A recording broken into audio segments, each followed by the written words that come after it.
Good morning, all of you.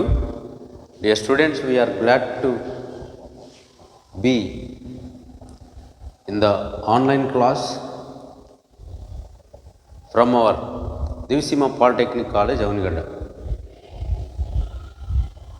ఈ రోజున మనం ఫిజిక్స్ క్లాస్లో ఈ పాలిసెట్కి సంబంధించి మనం ఏ అయితే సిలబస్ ఐటమ్స్ కవర్ చేయాలో వాటన్నిటిని గురించి కూడా మనం డిస్కస్ చేద్దాం. So we're starting from the first lesson, that is heat. Heat అనే లెసన్ నుంచి స్టార్ట్ చేస్తానండి.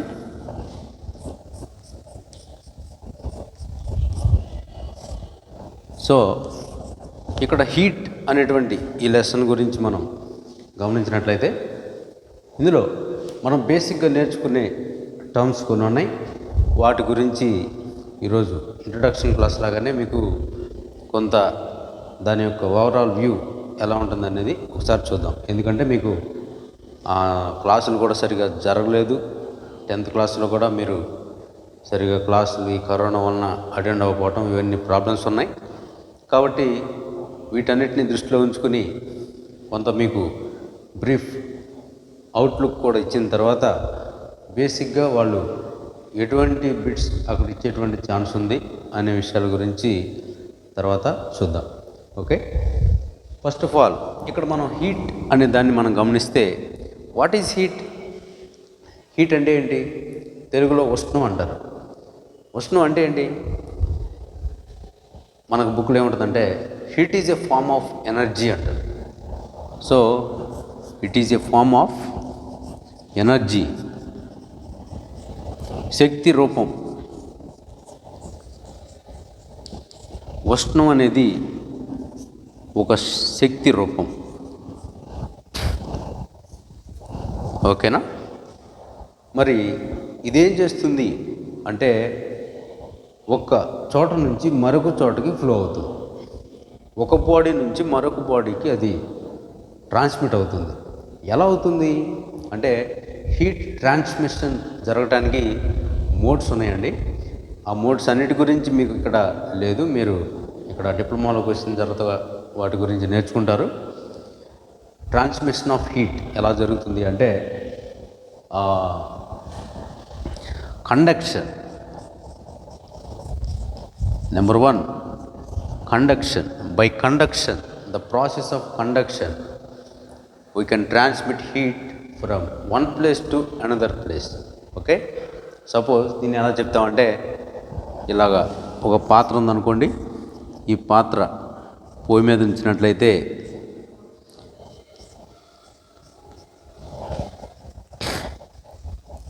ఇలాగా ఏదో మంట పెట్టి ఎలా పెట్టినట్లయితే ఈ పాత్రలో ఉన్నటువంటి పదార్థం ఏదైతే ఉందో అది వేడవుతూ ఉంటుంది. అది వేడవుతూ ఉన్నప్పుడు దాని గురించి మనం కండక్షన్ అనే దానితో ఎలా రిలేట్ చేస్తామంటే, ఇందులో ఒక గంటి పెట్టి ఇలా తిప్పుతా ఉన్నాం అనుకోండి. ఆ గంటి పెట్టి అలా తిప్పుతూ ఉంటే చేత్తో తిప్పేటప్పుడు కొంతసేపటికి ఏమవుతుందంటే ఇందులో ఉన్నటువంటి హీట్ అనేది ఇదిగో ఈ గంటలో కూడా వస్తుంది. ఎలా వస్తుందండి? ఇక్కడ ఈ మాలిక్యూల్స్ అన్నీ ఇక్కడికి రావట్లేదు.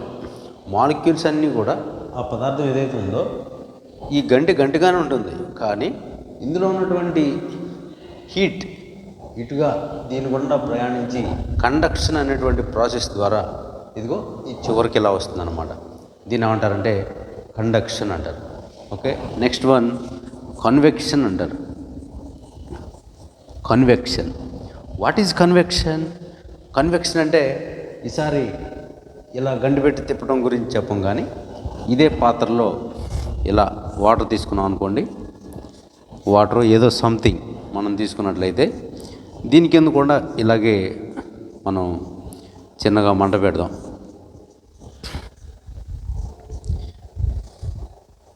ఓకేనా? ఇలా మంట పెడితే ఇందులో ఉన్నటువంటి మాలిక్యూల్స్ ఏమవుతాయి అంటే, కింద ఉన్నటువంటి మాలిక్యూల్స్ ఎప్పుడైతే వేడెక్కుతాయో అవి లైట్గా అయిపోతాయి. అంటే వాటి యొక్క బరువుని కోల్పోతాయి. ఓకేనా? చల్ల నీళ్ళ కంటే వేడి నీళ్ళు బరువు తక్కువ ఉంటాయి, కాబట్టి వేడి నీళ్ళు పైకి వస్తాయి.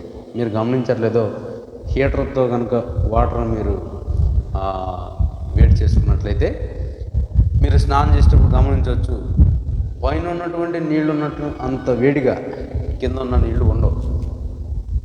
నేను గమనించాను. అది ఎందుకు ఇలా జరిగింది అని ఆలోచిస్తే, ఇదిగో ఈ రకంగా ఈ లైట్ పార్టికల్స్గా అవి మారిపోతాయి అన్నమాట.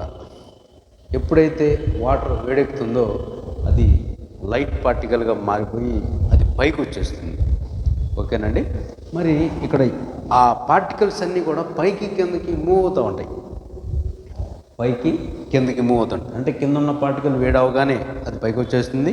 అది పైకి వచ్చింది కాబట్టి అది కింద ఖచ్చితంగా రావాల్సి వస్తుంది. ఈ రకంగా ఏమవుతుందంటే ఆ పార్టికల్స్ మూమెంట్ వలన ఇక్కడ హీట్ ట్రాన్స్మిషన్ జరుగుతుంది. కాబట్టి దీన్ని ఏమంటారంటే కన్వెక్షన్ అంటారు. తెలుగులో దీన్ని ఉష్ణ వహనము అంటారు. ఉష్ణ వహనము. ఇదేమో ఉష్ణ సంవహనము అంటారు.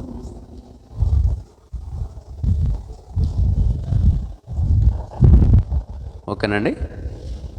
ఇకపోతే ఇంకోటి రేడియేషన్. దీని గురించి మనకు బాగా తెలుసు, ఎందుకంటే మనం ఇప్పుడు దాకా సమ్మర్లో ఉండొచ్చామండి. ఈ సమ్మర్లో జరిగింది ఏంటంటే రేడియేషన్. దీని యొక్క ప్రభావం వల్లనే మనం ఎంత వేడెక్కిపోతున్నాం, మన చుట్టూ ఉన్న పరిసరాలు వేడెక్కిపోతున్నాయి, మన ఇంట్లో ఉండలేకపోతున్నాం, ఉక్కపోస్తూ ఉంది, మరి ఎక్కడ చూసినా ఏసీలు కనపడతా ఉన్నాయి. ఇవన్నిటికి కారణం ఏంటంటే రేడియేషన్.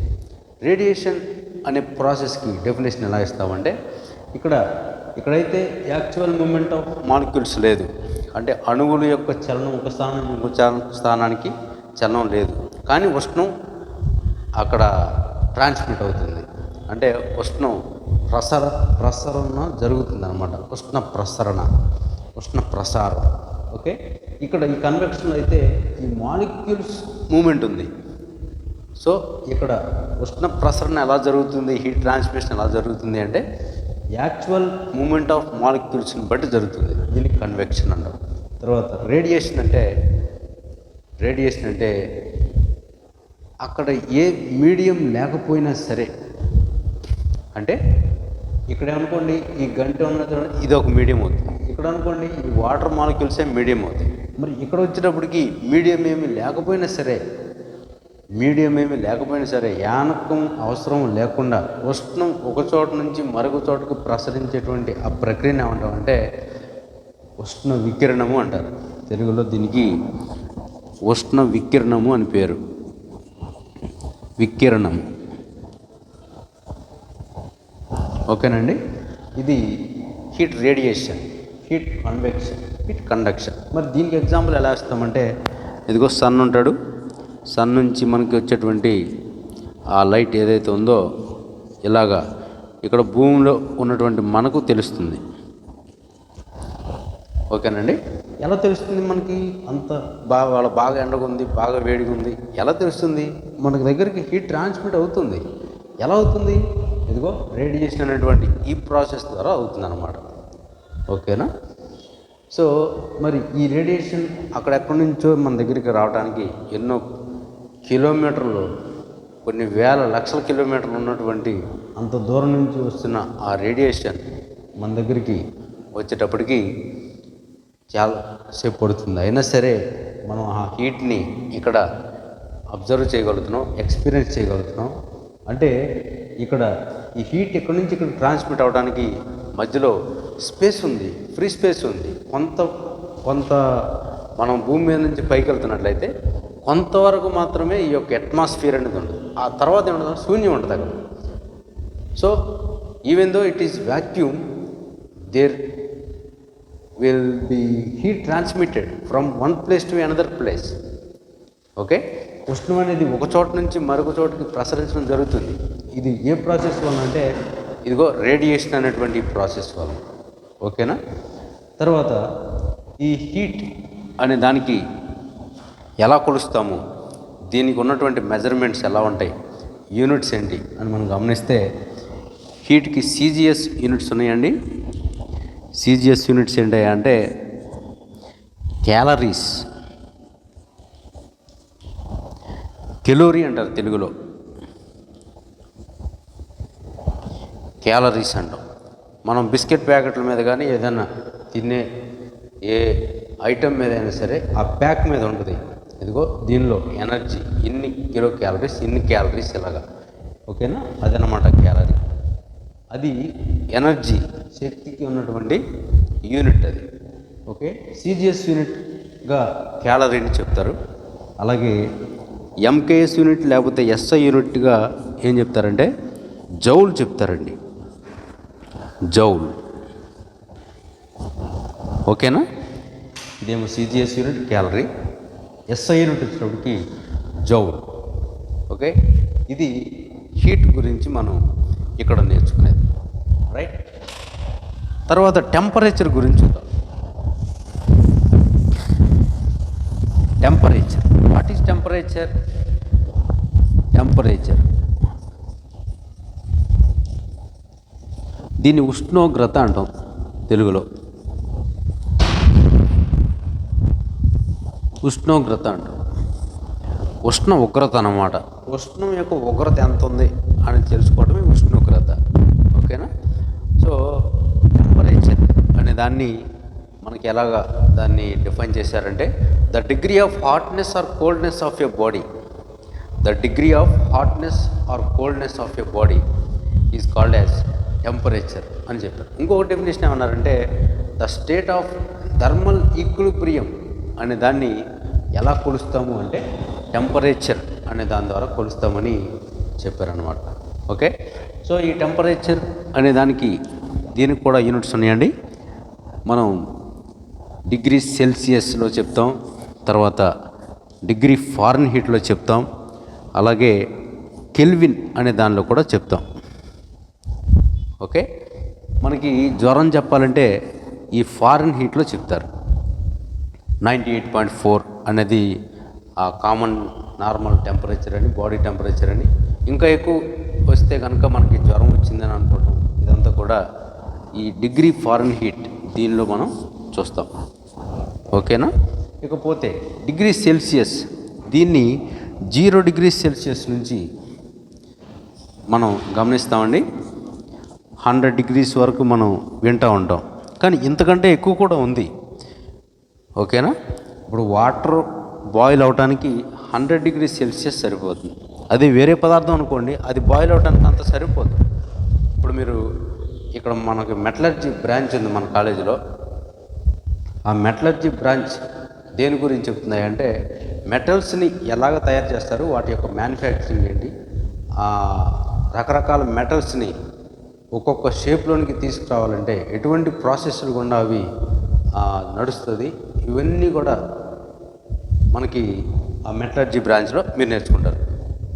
అయితే మెటల్ అనేది కరగాలి అంటే, మెటల్ అనేది బాయిల్ అవ్వాలి, మెల్ట్ అవ్వాలి అంటే అది దాని యొక్క మెల్టింగ్ పాయింట్ ఎక్కడ ఉంటుంది అనే దాన్ని మనం ఊహించలేం. అది చాలా ఎక్కువ ఉంటుంది అన్నమాట దాని యొక్క టెంపరేచర్. అంత టెంపరేచర్ ఇస్తే కానీ అక్కడ ఆ మెటల్ కరుగుతుంది. నేను విన్న విషయం ఏంటంటే వైజాగ్ స్టీల్ ప్లాంట్ ఉంది కదండి మనకి, ఆ స్టీల్ ప్లాంట్లో ఈ స్టీల్ అనేది అలా ఒక కాలువలాగా వెళ్ళిపోతూ ఉంటుందంట. కాలువలాగా వెళ్ళిపోవడం అంటే అది ఎంత కరగాలి, ఎంత టెంపరేచర్ అక్కడ ఉండాలి. అక్కడ మనం ఏలు పెడితే ఏలు కనపడదండి, అక్కడ మాయమైపోద్దండి. ఎవరిని పడితే పొరపాటున ఇంక అంతే, ఇంకేం అవకాశం ఉండదు, కనీసం బూడిది కూడా మిగలదన్నమాట, ఓకే. సో ఇక్కడ మనకి ఈ సెల్సియస్ అనే మానాన్ని టెంపరేచర్కి డిగ్రీ సెల్సియస్లో మనం చదువుతాం. దీన్ని సెల్సియస్ స్కేల్ అంటాం, సెల్సియస్ స్కేల్ అంటాం, ఓకే. తర్వాత ఈ కెల్విన్ అనేది కెల్విన్ స్కేల్ అని చెప్తాం. ఈ కెల్విన్ స్కేల్లో ఎప్పుడైతే మనం టెంపరేచర్ చెప్తామో దీన్ని ఏమంటామంటే అబ్సల్యూట్ టెంపరేచర్ అంటాం, అబ్సల్యూట్ టెంపరేచర్ అంటాం. దీన్ని తెలుగులో ఏమంటారంటే పరమ ఉష్ణోగ్రత అంటారు, పరమ ఉష్ణోగ్రత అంటారు, ఓకేనండి. సో టెంపరేచర్ అంటేనేమో the degree of hotness or coldness of a body అంటాం. దీనికి మెజర్మెంట్కి ఉన్నటువంటి స్కేల్స్ ఏవైతే ఉన్నాయంటే సెల్సియస్ స్కేల్ ఒకటి, ఫారెన్హీట్ స్కేల్ ఒకటి, కెల్విన్ స్కేల్ ఒకటి. ఇక్కడ సెల్సియస్ స్కేల్లో డిగ్రీ సి అని రాస్తాం. అబ్సల్యూట్ కెల్విన్ స్కేల్ని ఎలా చెప్తామంటే అబ్సల్యూట్ టెంపరేచర్ అంటాం, పరమ ఉష్ణోగ్రత అంటాం. ఇది వచ్చేటప్పటికి మామూలుగా ఉష్ణోగ్రత అనే చెప్తాం. ఓకేనండి. ఈ లెసన్లో మనం ఈ డిగ్రీ ఫారెన్హీట్ గురించి ఎక్కువ నేర్చుకోం, కానీ సెల్సియస్ నుంచి కెల్విన్కి ఎలా మార్చాలి అనే దాన్ని మాత్రం నేర్చుకుంటాం. ఆల్రెడీ మీరు నేర్చుకుని ఉంటారు, ఒకసారి దాన్ని చూద్దాం. అది ఎలా ఉంటుందంటే 0 డిగ్రీ సెల్సియస్ ఉందనుకోండి, 0 డిగ్రీ సెల్సియస్ ఉంటే ఇది కెల్విన్లో ఎలా చెప్పాలి అంటే ఈ 0కి ఏం చేయాలంటే 273 అనే దాన్ని కలపాలండి. 0కి ఏం చేయాలండి, 273 కలపాలి. So the 273K 0 degree C is equal to 273K అవుతుందన్నమాట. ఓకేనా. మరి సపోజ్ 7 డిగ్రీ సి ఉందనుకోండి, ఎందుకంటే కొంచెం ఈజీగా ఉంటుందని చెప్తున్నాను ఈ మాట. 270 7 + 2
ఇక్కడ మనం స్పెసిఫిక్ హీట్ అనే దాని గురించి నేర్చుకున్నట్లయితే ఈ స్పెసిఫిక్ హీట్ అనేది ఏంటి, దీన్ని ఎస్ అనే లెటర్తో చూపిస్తారు. ఓకేనా. సపోజ్ దీని యొక్క డెఫినేషన్ ఎలా ఉంటుంది అని మనం గమనిస్తే 1 gram of substance, unit mass of substance ఏదైనా సరే యూనిట్ మాస్ ఆఫ్ సబ్స్టెన్స్ తీసుకున్నట్లయితే దీని యొక్క టెంపరేచర్ని 1 డిగ్రీ సెల్సియస్ లేకపోతే 1K, చూడండి టెంపరేచర్ డిఫరెన్స్ అండి. అంటే సపోజ్ 29 డిగ్రీ సెల్సియస్ దగ్గర ఉందనుకోండి, 29 డిగ్రీ సెల్సియస్ దగ్గర నుంచి 30 degrees Celsius వరకు ఆ బాడీ యొక్క టెంపరేచర్, ఆ పదార్థం యొక్క టెంపరేచర్ పెరగటానికి దానికి మనం ఎంత హీట్ సప్లై చేయాలో ఆ అమౌంట్ ఆఫ్ హీట్ ఎనర్జీని ఏమంటామంటే ఇదిగో స్పెసిఫిక్ హీట్ లేకపోతే విశిష్టోష్ణం ఆఫ్ దట్ సబ్స్టెన్స్ అని చెప్తాం. ఓకేనా? సో ఈ యొక్క స్పెసిఫిక్ హీట్ అనే దాన్ని ఎలా డిఫైన్ చేస్తారు ఇంగ్లీష్లో అంటే the amount of heat energy required to raise the temperature of unit mass of substance through 1 degree C or 1 K. 1 degree C or 1 K ఇంత టెంపరేచర్ రైజ్ అవ్వాలి. ఓకేనా? కొంతమందికి డౌట్ వస్తుంది. ఏమైనా డౌట్ వస్తుంది, ఇక్కడ 1 degree C అన్నారని ఇక్కడ 273 ప్లస్ చేయాలి కదా. ఇక్కడ అది కాదు విషయం. 1 degree C యొక్క వాల్యూని ఇక్కడ రాయలే నేను, కానీ అక్కడ పెరగవలసినటువంటి టెంపరేచర్ ఎంత అంటే 29 నుంచి, మీకు ఎగ్జాంపుల్ చెప్తాను, 29 నుంచి 30 degrees Celsius వరకు పెరగాలి. ఇక్కడ చూస్తే ఇదే 29కి ఇక్కడ ఎంత వస్తుంది అంటే 302 వస్తుంది. 302K నుండి ఎక్కడ పెరగాలి, ఇంకొకటి పెరగాలి అంటే 303Kకి పెరగాలి. అర్థమైందండి పాయింట్. సో ఇక్కడ నుంచి ఇక్కడికి పెరిగినా 1 degree Celsius పెరుగుతుంది. ఇంకో ఇక్కడ నుంచి ఇక్కడికి పెరిగినా సరే 1 Kelvin పెరుగుతుంది. ఏదైనా ఒకటే. Okay, the amount of heat energy required to raise the temperature of unit mass of substance through 1 degree or 1 K is called as specific heat of that substance, విశిష్టోష్ణం అని చెప్తాం. దీనికి సంబంధించి ఒక ఈక్వేషన్ కూడా ఉంది. ఏంటంటే S = Q/m∆T అనే దాన్ని మీరు నేర్చుకుంటారు. ఓకేనండి, Q/m∆T అనే దాన్ని మీరు నేర్చుకుంటారు. ఇక్కడ ఈ స్పెసిఫిక్ హీట్ అనే దాన్ని మనం నేర్చుకునే ముందు ఏం చేస్తామంటే ఈ Q అనేది దేనికి ప్రపోర్షనల్గా ఉంటుంది అంటే మాస్కి ప్రపోర్షనల్గా ఉంటుంది. ఎంత మాస్ అయితే తీసుకుంటామో ఆ మాస్ సబ్స్టెన్స్ యొక్క మాస్ని బట్టి ఉష్ణం డిపెండ్ అవుతుంది అన్నమాట. ఓకేనా? ఆ తర్వాత ఈ ∆T, Q proportional to ∆T, right? ఈ రెండింటిని కలిపి మనం రాసినట్టయితే Q proportional to m ∆T అంటారు. తర్వాత Q = S m ∆T అని చెప్తాం. ఈ S అంటే స్పెసిఫిక్ హీట్ అనమాట. సో దీన్ని బట్టి వచ్చింది S = Q/m∆T అనేటువంటి ఈక్వేషన్. ఓకేనండి, ఇది మీకు తెలుసు. తర్వాత దీనికి ఉన్నటువంటి యూనిట్ గురించి మనం ఆలోచిద్దాం. SI యూనిట్ లేకపోతే CGS యూనిట్ ఏదైనా సరే మనం రెండు కూడా నేర్చుకుందాం. CGS యూనిట్ ఏంటయ్యా అంటే ఇగో చూడండి, Q అనేది హీట్ ఎనర్జీని చూపిస్తుంది. సో ఇది క్యాలరీస్ అని చెప్పాలి. ఓకేనా? మరి మాస్ వచ్చేటప్పటికి CGS యూనిట్లో గ్రామ్ అని చెప్పాలి, క్యాలరీస్ పర్ గ్రామ్. మరి టెంపరేచర్ CGSలో మనం డిగ్రీ సెల్సియస్ అని చెప్తాం. So calorie per gram degree Celsius. ఈ డిగ్రీ సెల్సియస్ కూడా కిందే ఉంటుంది అనమాట, ఈ బైక్ కిందే ఉంటుంది. ఓకేనండి, ఇది CGS యూనిట్ అవుతుంది. తర్వాత SI యూనిట్ కూడా ఉంది. మరి క్యాలరీ బదులు ఇక్కడ ఉన్నటువంటి యూనిట్ ఏమవుతుందండి, జౌల్ అవుతుంది. మరి గ్రామ్ బదులు ఇక్కడ మాస్ని కిలోగ్రామ్స్లో కొలవాలి. మరి ఇక్కడ ఈ సెల్సియస్ స్కేల్ బదులు ఇక్కడ కెల్విన్ స్కేల్ వాడతాం. So joule per KG kelvin అనేది దీని యొక్క SI యూనిట్ అవుతుంది అన్నమాట.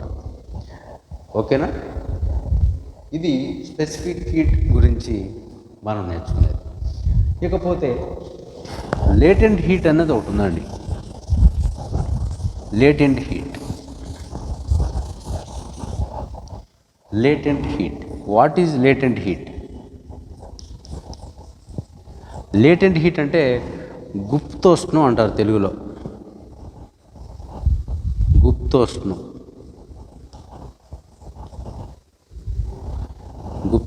అంటారు. గుప్తోష్ణం అంటే గుప్తం అంటే అది కనపడదని అర్థం. ఓకేనా? గుప్త నిధులు అని చెప్తారు కదా, అవన్నీ వాటి కోసం తవ్వుతారు, లంకి బిందులు అంటారు, ఏదైతే చెప్తారండి. అవన్నీ మనకు కొద్దిగాని ఇక్కడ గుప్తోష్ణం. గుప్తం అంటే అది దాగి ఉన్నది అనమాట, అది కనపడదు. సో దీని ఏంటిది, ఇది ఎలా ఉంటుంది అని మనం గమనిస్తే, ఇప్పుడు సపోజ్ ఐస్ ఉందనుకోండి, ఐస్ తీసుకోండి, 1 గ్రామ్ ఆఫ్ ఐస్ తీసుకుందాం. ఐస్ అంటే దాని యొక్క టెంపరేచర్ ఎంత ఉంటుంది? 0 డిగ్రీ సెల్సియస్ ఉంటుంది. కనీసం 0 డిగ్రీ సెల్సియస్ కంటే ఇంకా కిందకు పోతే అది ఐస్ లాగానే ఉంటుంది. అంటే 0 డిగ్రీ సెల్సియస్ ఉన్నప్పుడు అక్కడికంటే ఇంకా 1 డిగ్రీ పైకి వెళ్తున్నా సరే అదంతా కూడా లిక్విడ్గా మారిపోతుంది అనమాట. Okay, right. ఇక్కడ 0 డిగ్రీ సెల్సియస్ దగ్గర ఉన్నటువంటి ఐస్ 0 డిగ్రీ సెల్సియస్ దగ్గరే వాటర్గా మారిపోతుంది. ఈ ఐస్కి మనం ఈ ఐస్ బ్లాక్స్ ఇలాగా తీసుకుని దీని కింద కొంత మంట పెట్టామనుకోండి, ఎందుకు ఇలా మంట పెట్టామనుకోండి, ఈ మంట పెడితే ఈ ఐస్ కాస్త ఏమవుతుందండి, హీట్ వచ్చినప్పుడు వాటర్గా లిక్విడ్గా మారుతుంది. కానీ మనకి గమనించాల్సినటువంటి ఒక ఆశ్చర్యకరమైన విషయం ఏంటంటే, ఈ ఐస్ క్యూబ్స్ అన్నీ కూడా, అంటే ఐస్ అంతా కూడా వాటర్గా మారిపోయేంత వరకు దీని యొక్క టెంపరేచర్ 0 డిగ్రీ సెల్సియసే ఉంటుంది. ఓకేనండి, 0 డిగ్రీ సెల్సియస్ దగ్గరే ఉంటుంది. ఈ వాటర్ ఈ ఐస్ అంతా కూడా సాలిడ్ స్టేట్లో నుంచి సాలిడ్ ఫేజ్ అంటాం, సాలిడ్ స్టేట్లో నుంచి ఇంటూ లిక్విడ్ స్టేట్, సాలిడ్ ఫేజ్లో నుంచి లిక్విడ్ ఫేజ్లోనికి కంప్లీట్గా మారేంత వరకు కూడా దీని యొక్క టెంపరేచర్ ఎంత ఉంటుంది అంటే 0 డిగ్రీ సెల్సియసే ఉంటుంది. ఓకేనండి, సో దీన్ని ఏమంటారు, మరి అప్పుడు దాకా మనం ఇచ్చిన హీట్ ఎనర్జీ ఏమైపోయిందండి అంటే అదేమవుతుందండి, అదే ఏమంటామంటే గుప్తోష్ణం అంటాం, దీన్ని లేటెంట్ హీట్ అంటాం. ఓకేనా, లేటెంట్ హీట్ అంటాం. ఈ ఐస్ కాస్త వాటర్గా మారటాన్ని దీన్ని లేటెంట్ హీట్ ఆఫ్ ఫ్యూజన్ అంటారండి, ఘనీభవన గుప్తోష్ణం అంటారు.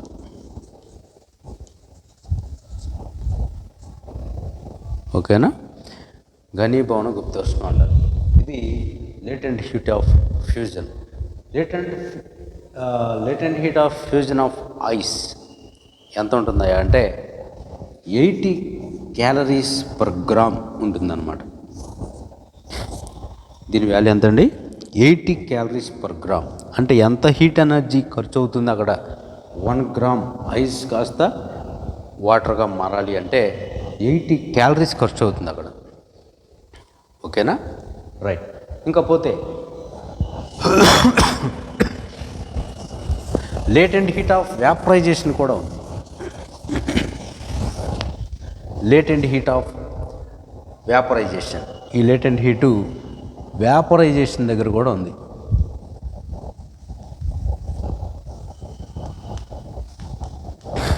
ఓకేనండి, ఈ లేటెంట్ హీట్ ఆఫ్ వ్యాపరైజేషన్ ఇదేంటి మరి?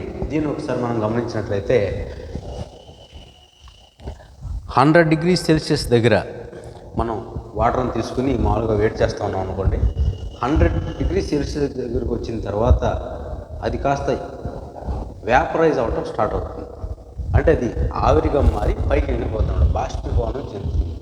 ఓకే, సో ఆ వాటర్ ఏదైతే మనం తీసుకున్నామో ఒక పాత్రలో, ఈ పాత్రలో తీసుకున్న తర్వాత కింద దీనికి కొంత మంట ఇలా పెట్టిన తర్వాత ఈ హీట్ ఎనర్జీ అంతా కూడా దీని యొక్క టెంపరేచర్ 100 డిగ్రీ సెల్సియస్ దగ్గరకు వచ్చిన తర్వాత 100 డిగ్రీ నుంచి పైకి ఇంకా పెరగదు. ఎందుకు పెరగదు అంటే ఈ వాటర్ అంతా కూడా వాటర్ వేపర్ అయిపోయేంత వరకు పెరగదండి. వాటర్ అంతా కూడా కంప్లీట్గా వాటర్ వేపర్గా మారిపోవాలి. ఓకేనా, అప్పటి వరకు కూడా మనం అక్కడ థర్మామీటర్ దాన్ని కనుక ఇలా ప్లేస్ చేసి మనం దానిలో రీడింగ్ చూస్తూ ఉన్నట్లయితే దాంట్లో 100 డిగ్రీ సెల్సియస్ మాత్రమే ఉంటుంది. మరి టెంపరేచర్ పెరగట్లేదు. మరి ఇచ్చినటువంటి హీట్ అంతా ఏమవుతుందండి అంటే దాన్ని ఏమంటామంటే గుప్తోష్ణం అంటాం. ఓకేనా, లేటెంట్ హీట్ ఆఫ్ వ్యాపరైజేషన్ అని చెప్తారు. మరి దీని యొక్క వాల్యూ ఎంత అని మనం గమనిస్తే వాటర్ యొక్క latent heat of vaporization 540 calories per gram. అంటే నీరు కాస్త ఆవిరిగా మారటానికి అక్కడ ఉన్నటువంటి ఆ ద్రవీభవన గుప్తోష్ణం ఏదైతే ఉందో దాన్ని ఇదిగో 540 క్యాలరీస్ పర్ గ్రామ్. ఇదిగో ఇదండి, 1 గ్రామ్ వాటర్ వేపర్గా మారడానికి ఎంత హీట్ ఎనర్జీ కావాలంటే 540 క్యాలరీస్ కావాలన్నమాట. దీని మీద మీకు కొన్ని ప్రాబ్లమ్స్ కూడా ఉంటాయి. ఆ కొన్ని ప్రాబ్లమ్స్ ఇప్పుడు మనం చూసిన తర్వాత ఈ క్లాస్ని నేను క్లోజ్ చేస్తాను.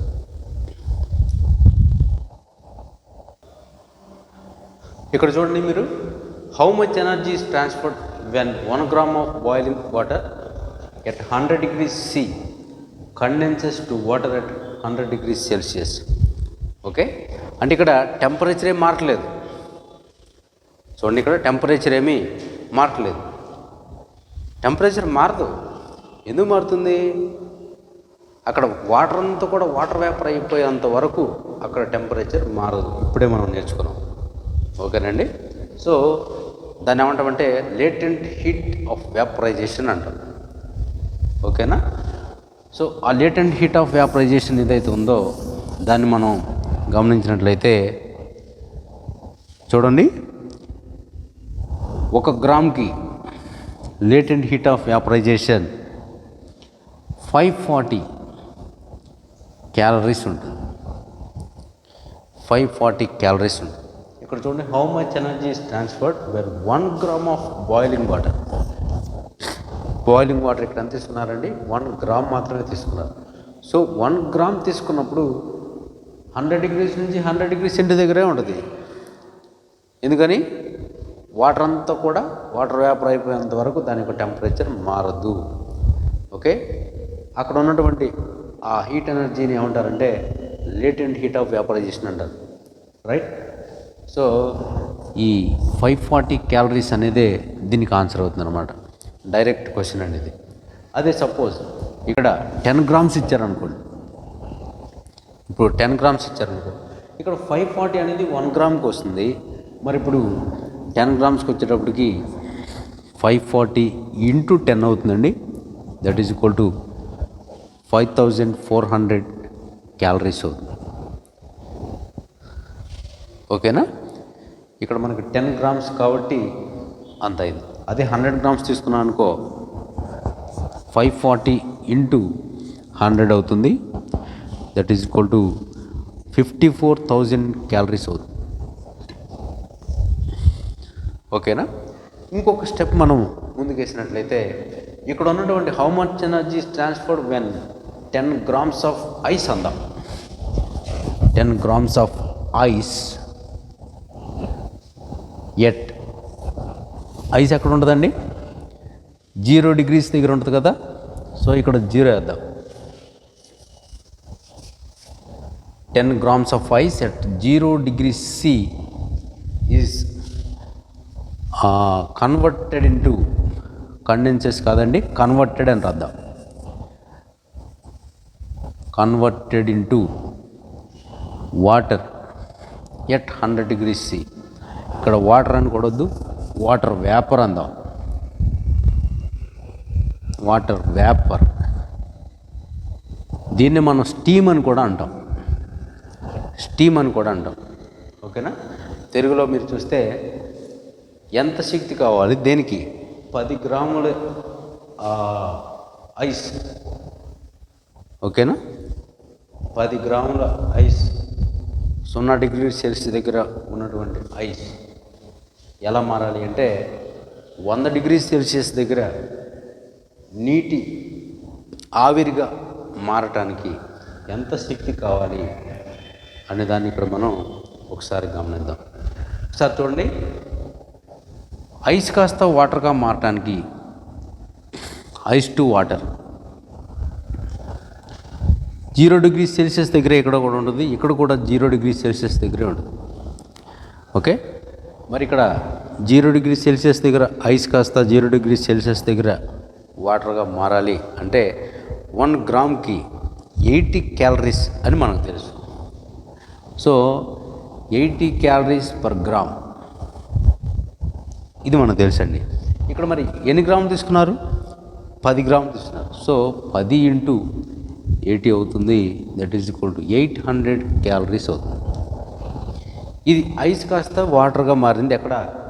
0 డిగ్రీ సెల్సియస్ నుంచి 0 డిగ్రీ సెల్సియస్ వరకే. ఇది లేటెంట్ హీట్ ఆఫ్ ఫ్యూజన్ అని మనం చెప్పుకున్నాం. ఓకే, తర్వాత నెక్స్ట్ స్టెప్లో, ఇది ఫస్ట్ స్టెప్ అండి.